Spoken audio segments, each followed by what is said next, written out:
I've had my first true taste of battle, and I take no pleasure in it. And yet, my purpose is undeterred.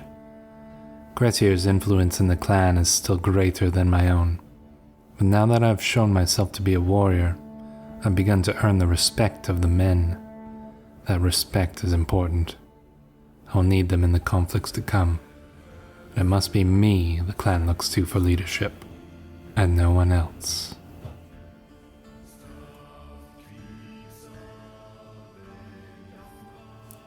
Hello Wanderers, welcome back to our Crusader Kings 3 roleplay series following Styrkar of Clan Stjarna.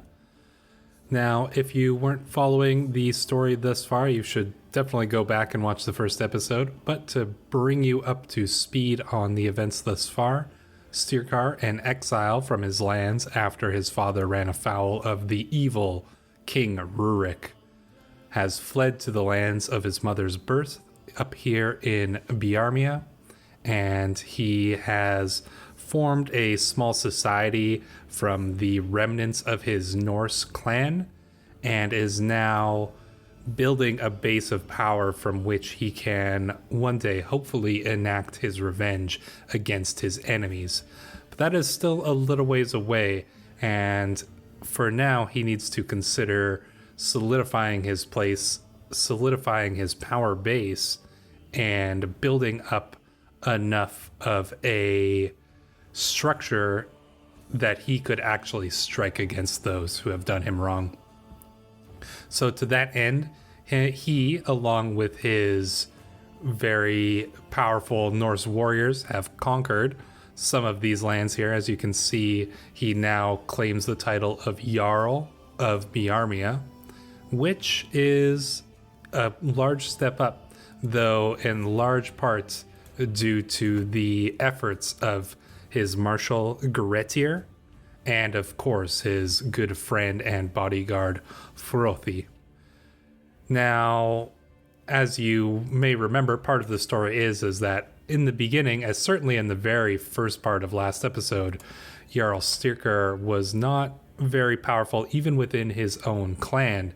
In fact, Grettir here had a lot more power than Styrkar did. So, in order to reflect that, and considering that it was Styrkar, or Grettir, I should say, who conquered these two counties, we will be turning those over to him because I do believe that only makes sense. It will weaken us personally a little bit, but it will fit the story, I think. So we are going to give him these two counties. We're going to gain 25 stress because we're ambitious. That's quite okay. So he will like us a little bit more for now, but he is going to be quite powerful. As you can see, this guy is a ridiculous warrior, like literally insane warrior. I don't think I've ever seen anybody with this high of prowess. So hopefully he doesn't turn against us. If he does, he could probably kill us with his pinky finger. But, you know, we're no slouch ourselves. We do have 22 prowess, so, you know, we are a decent warrior, but nowhere to the level of Grettir. One thing I would like to do is find a good match for our dear friend and companion Frothy. I think it would be perfectly fitting that we would find him a spouse. So we may have one. Yeah, we could probably marry him off to our spy master here. I feel like that makes sense. We're not going to go far abroad. For right now, I think it still makes sense that we're kind of limited to this general region in terms of where we can look for political alliances and marriages and things of that nature, because consider that, according to the story, the people here don't really know anything about us, honestly. And this region, during this time period, you know, traders from these Norse kingdoms may have ventured here, but it wasn't extensive. I mean, obviously there was a lot more going on over in this direction than over in this direction. So Not that it was completely unheard of. There's some really interesting history and lore. If you look up the Biarmians, you can find some really cool stories from the Norse times that talk about them, but it's pretty limited. So information there is not in abundance. But it's pretty cool, and I really like to play in this part of the map because it's a little bit different than what I'm used to. So, what else do we really need to do here? Well, obviously Styrkar is still unmarried, but he is 20 years old. And I was kind of considering, well, would we be able to find some alliances here? I mean, our former enemy here, Chieftain Tolik, has a daughter who could potentially be a betrothal option, but he hates us because we went to war with him. Not really any options here. This guy does have some daughters, but they're extremely young, so obviously not an option. But over here, Chieftain Everki of Kargopol does have a daughter who is 20 years old, same age as us. And he is our neighbor. This would make a really good potential alliance. He's got quite a few troops too. Yeah, look at this. He actually owns 3 counties. So if we could get this to work, I would be very interested in this. So what would that take to arrange the marriage? It's -39.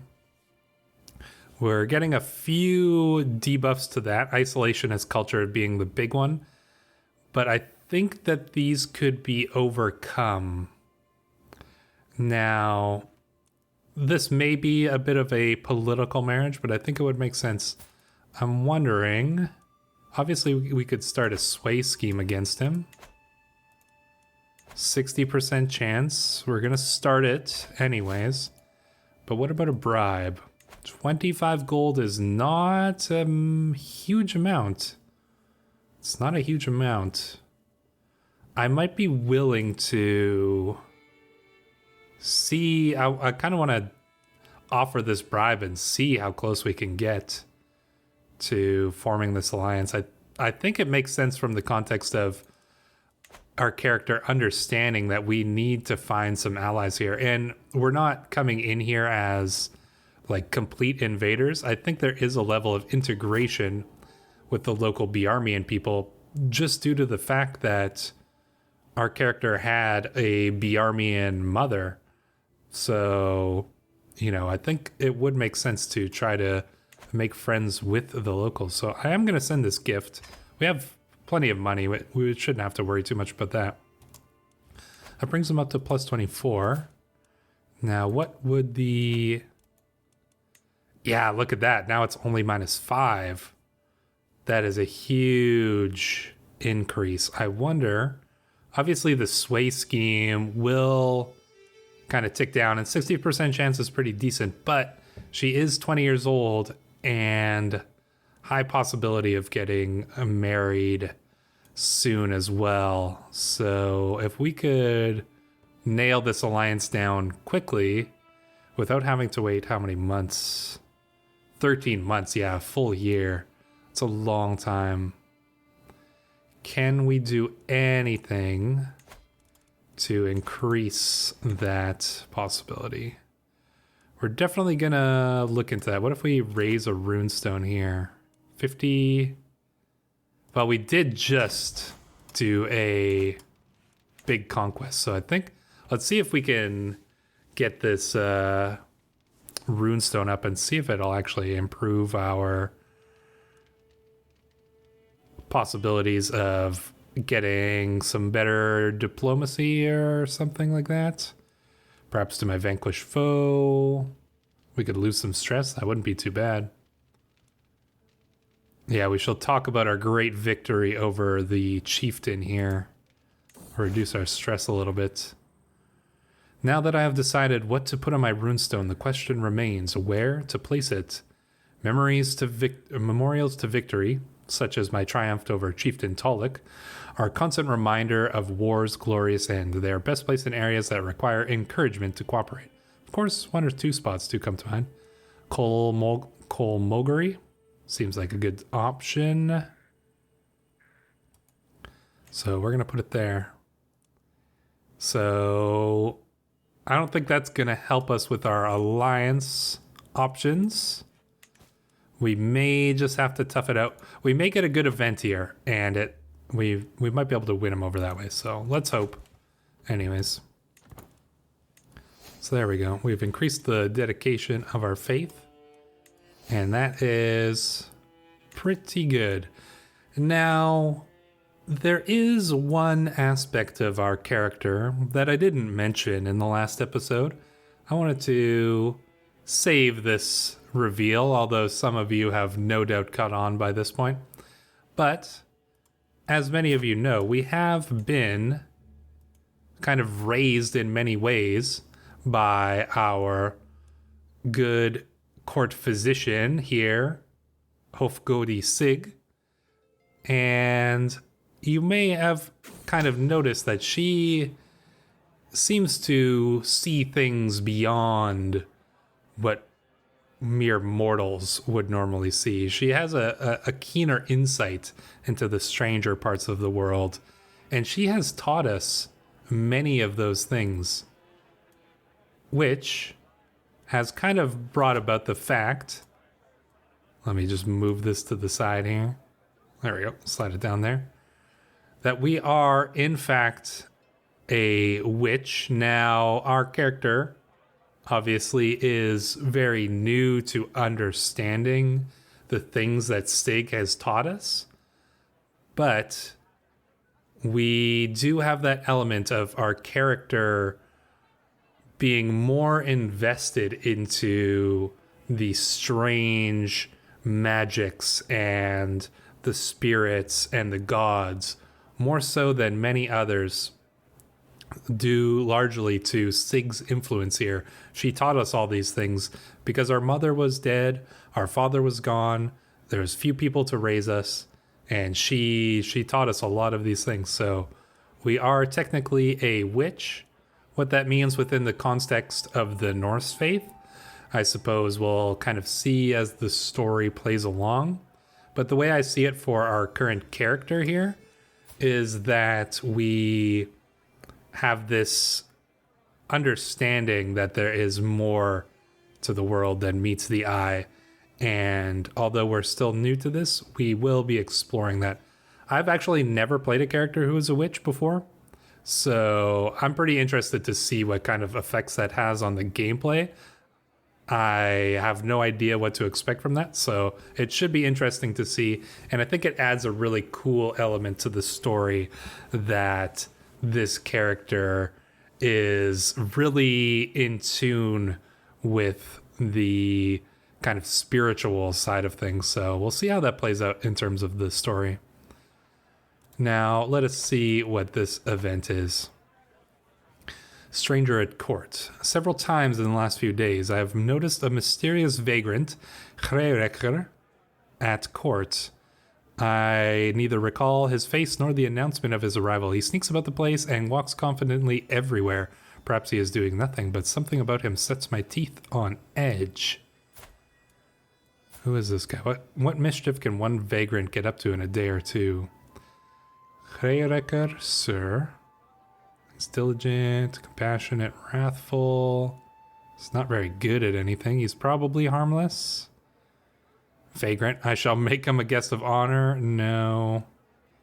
I think this will have dramatic effects.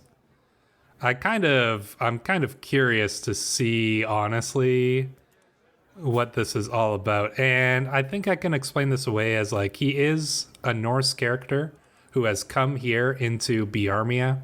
He's probably a traveler. My character's father was a well-known traveler.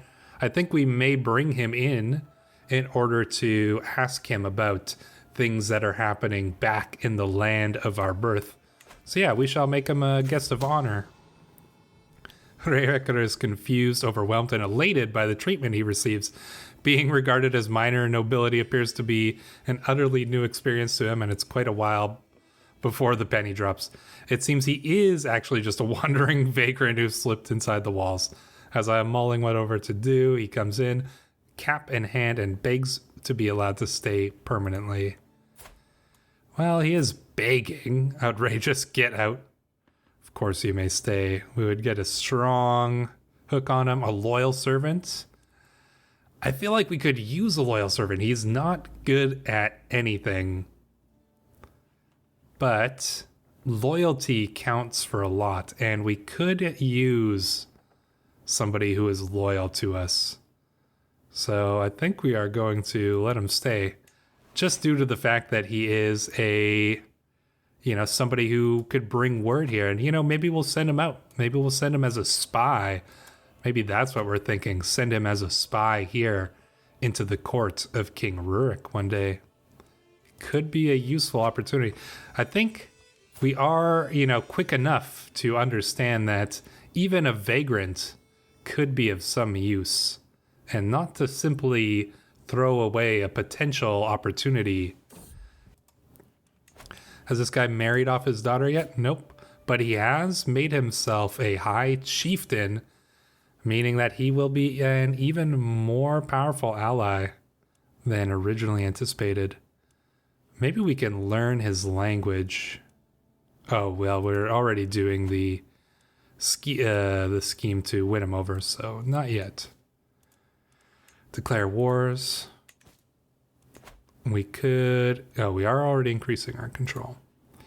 So one thing I'm actually thinking, and I do believe this would make sense, is although we originally started here in Onega, we have this little Norse Bjarmian settlement that we kind of built here with the exiles from our father's clan.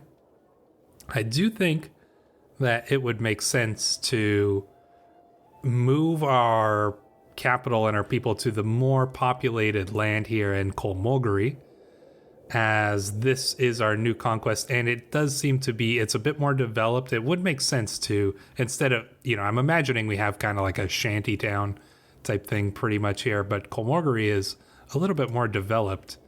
So I think we may actually move our realm capital here instead. So yeah, this will be our new capital here. It's already a little bit more developed than our original. So we move all of our people, or some of our people anyways, over here to Kolmoguri, where we will rule over our Norse Bjarmian mixture. And we may intend to merge our cultures at some point as well. Can we...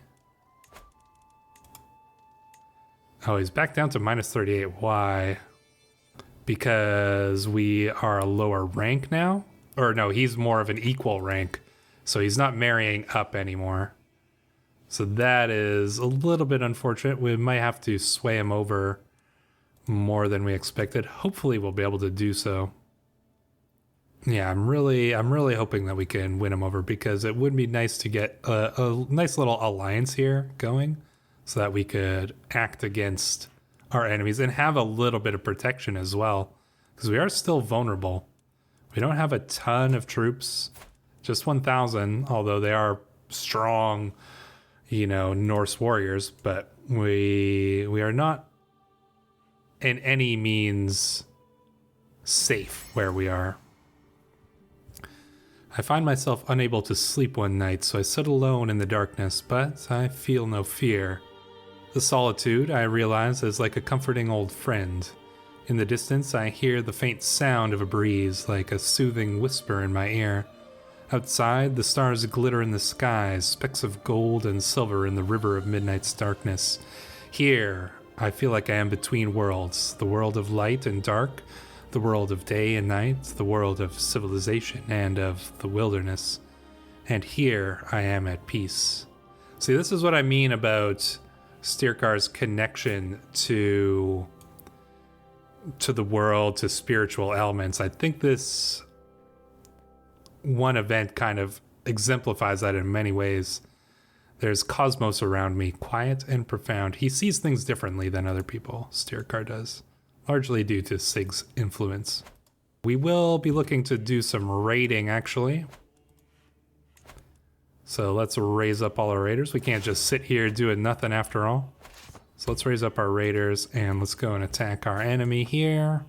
And we'll probably do some raiding down onto this guy's land as well. Those people shouldn't be too much of a threat to us. As for our... Oh. If we go down this route, marriage acceptance for yourself, this could actually be what we need to get the marriage alliances that we need. So I think we're gonna do that. Did we finish this raid? Oh, we might not actually be able to because we may be in a truce with him. So I suppose we're gonna go... Yeah, I'm not sure why we weren't able to raid there, but we'll go down river here and we'll raid this guy. There we go. This raid seems to be working. Oh, he raises his troops. Who's leading the raid? Gretier? I mean, we should... It honestly makes more sense to have Gretier as one of the fighters because he can kill like 100 people on his own. But he is the better army commander. I mean, this seems to suggest that Gretier would do better. I mean, Frothy will kill a lot of guys himself too, but... Alright, let's see how this plays out. Oh, and we captured his son. Well, how about a ransom for your son?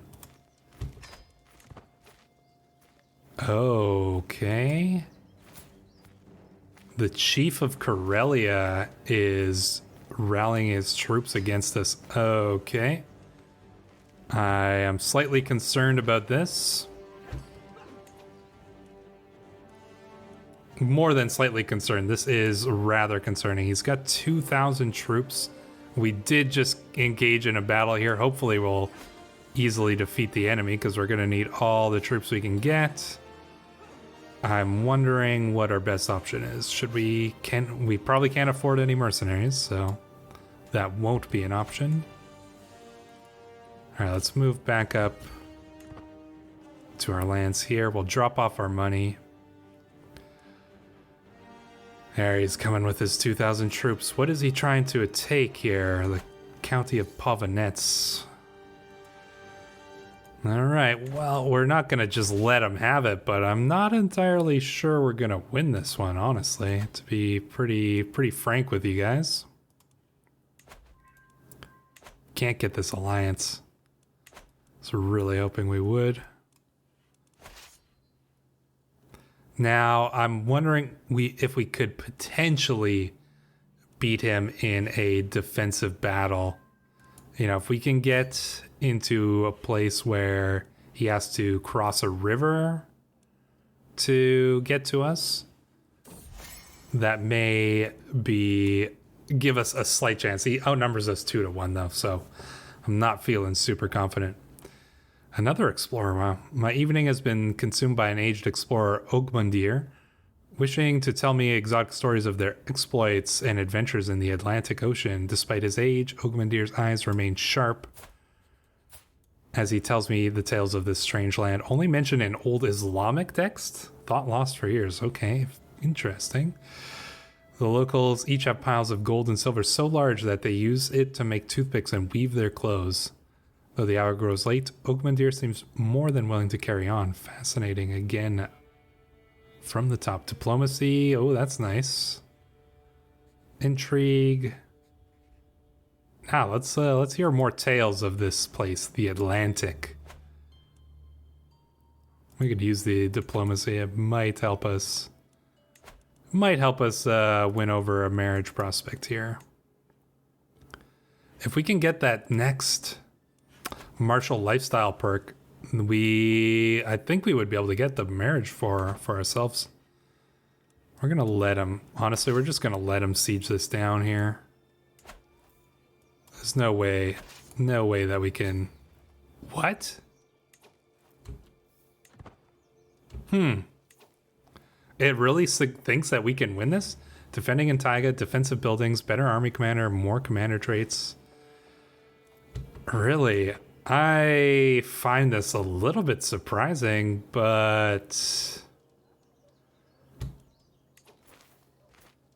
But I mean, we could try it. Yeah, let's go do battle with them. Let's take the fight to our enemies. I still am curious if we would. No, I don't think we would be. Yeah, we wouldn't be better with Frothy. Well, Frothy, you're gonna just have to fight hand to hand there. There's no way we can win this.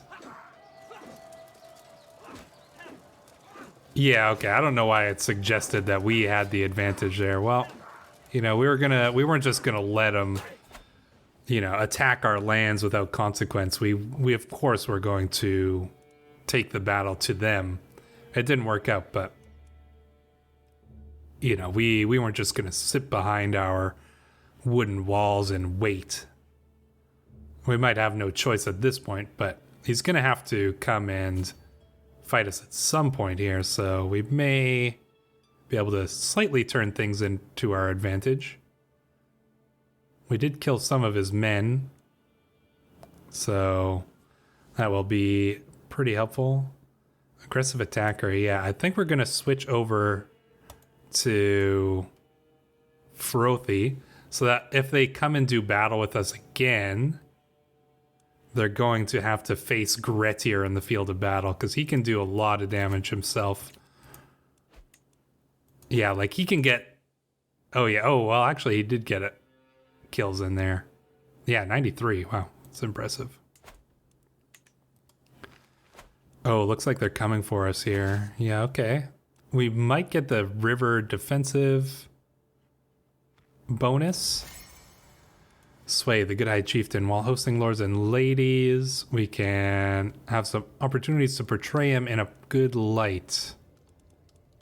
Yeah, let's try it. Let's get him onto our side there. 27. Sending a gift now. Sending another one will override the existing modifier. I don't really want to spend the money, but we are close here. Could we get the ally and then have him join this war? Honestly, it might be worth it in that case. How close is he to accepting the marriage prospect? I'm not like I originally I thought we were just going to lose this war for sure. Minus 30. Let's send him the bribe. We'll send him one more bribe. Increases it by 44. Will you accept this marriage proposal now? Minus 10. Damn it, he's so close. If we can sway him here, if we can get this last sway. Oh, and this guy's attacking us too? Okay, well, you are more than welcome to try, but we're gonna kick your butt if you even dare cross that river, let me tell you. Honestly, we might just go and take it to him instead. Sway, pushing luck. I finished reading the latest letter from High Chieftain of Everki. He seems to have warmed to me at last. While this success, I'm tempted to use this opportunity to try to get even closer. Ooh, this victory is enough. I think this will be enough to win him over here. Yeah, plus 76. Can we get this marriage? He will accept. Let's get our alliance here. I think we can turn... Things are looking real rough here. But now we'll have this alliance. And we shall be calling him in. You can bet on that. You can call on your ally. Yep, so we're going to call him in both of these.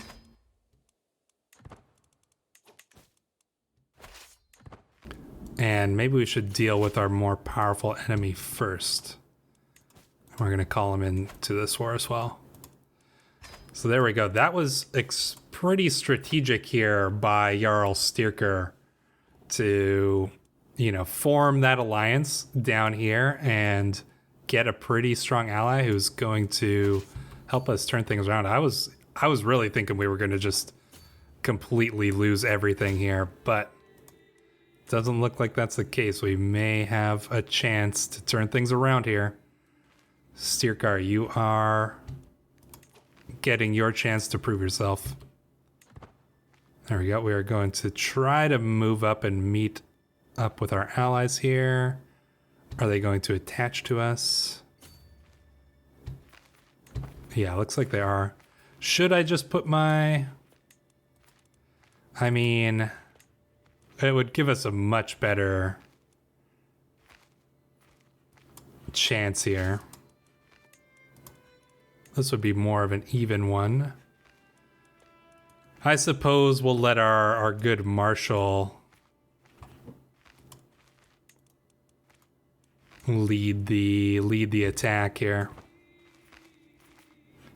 He does know what he's doing. I assume we're with the army, but Gretier, I mean, he is the one who knows how to do battle. So, yeah, let's let them go here. Champion is just maiming people left and right. The battle is thick with blood and guts of enemy soldiers falling at the wayside as they are slain by Gretier and our other Norse warriors. The battle is hard fought, but seems to be slowly turning towards our favor here. Yeah, I think we may have this one. Can we capture the enemy chief here in this battle? That would be ideal. Then we wouldn't have to worry about chasing him down and ending this the long way. Would we be so lucky? What? Oh my gosh, honestly, I was not expecting that. Let's look at the aftermath of that battle. So, details. Gretier, it was probably a good thing we put Gretier in charge because holy crap, he killed 123 men himself. Frothy killed 52, which is impressive enough, but 123. That's insane. He slew this guy. I'm pretty sure he maimed. Yeah, this guy got maimed. Brutal. That was a brutally fought battle. And then we capture the enemy commander.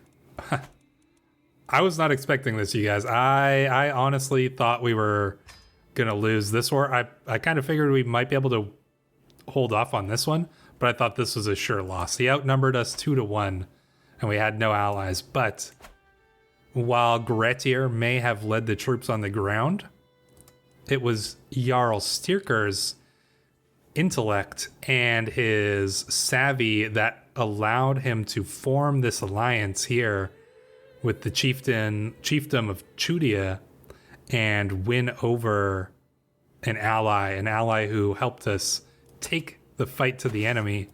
And now I do believe that High Chieftain Ture is going to have to make some concessions here. We'll gain some prestige, we'll gain some money. Sounds pretty good to me. There you go. And don't come back, you Corellian bastards. All right, let's go deal with our other enemy here. Now this one, I think we may want to get a little bit of vengeance upon if we can. So yeah, let's send our troops over here to defeat our enemies in Kevrola as well. After that, we can probably actually go and maybe meet our wife, I imagine. I don't think we've even met her yet. We've just agreed to this marriage because we're traveling with the army, obviously. You know what? I'm going to lead this battle myself because I think this one should be enough in our advantage that I'm not going to have to worry about putting our able commanders in charge. Always trying to run. Well, you can run, but you can't hide. No, you can't even run. Okay, well, they're going to hold out here. All right, let's see how this goes. Our champion was maimed. And, oh yeah, they didn't stand a chance there. That was a pretty impressive victory. Anything interesting happen? Slew a couple of his champions, yeah. Who are they killed by? Heart ripped out by Frothy and slain by Vese. Pretty well done there. It irks me that my rival King Rurik seems to enjoy the comforts of a blissful marriage with his wife King Ingrid. I could cause him a good deal of stress and worry by sowing suspicion between the two, making them doubt one another. This is awesome. This is our first chance to strike back, even just a little bit, at our enemy, Jarl Rurik here. Obviously, we are not powerful enough to strike against him directly. And I don't even know if we want to. I think we want to make him suffer and, really regret crossing our family. So I think starting out this way really makes a lot of sense. I will plant letters to Queen Ingrid from a secret lover. I'd rather frame King Rurik instead. No, I think we will, you know what? I think we're going to make him think that his wife may be seeing someone else. Yeah, let him stew over that a little bit. We also captured our enemy's son and heir. We will perhaps get a ransom for that. Yeah, he'll pay 50 for that. So let's get our ransom here too, because money will still be useful to us. There we go. And enforce our demands. I don't think he's going to try anything against us again anytime soon. So there we go. That was a successful battle. And now we can finally go home to our new wife and our new capital here. You know, I think at this point, we're 25 years old. I feel like we may have, started to grow a nice Viking beard, as one good Norse lad should. So we've met our new wife. Let's take a look at our new wife. She is stubborn, she is greedy, and she is chaste. And an insightful thinker, so she's quite intelligent, which I think we would appreciate. Obviously chaste is not necessarily a great trait for a wife, but I think it's actually not too bad. If we can, obviously because of the way partitioning works here with our realm, having 1 or 2 kids is honestly plenty. So I'm fine with her being chaste, but I would like to learn the language, the Finnic language. I think that would be useful, and learning our wife's language I think makes a lot of sense. Obviously we don't love each other yet, but who knows, maybe there will be a love that will blossom between these two characters.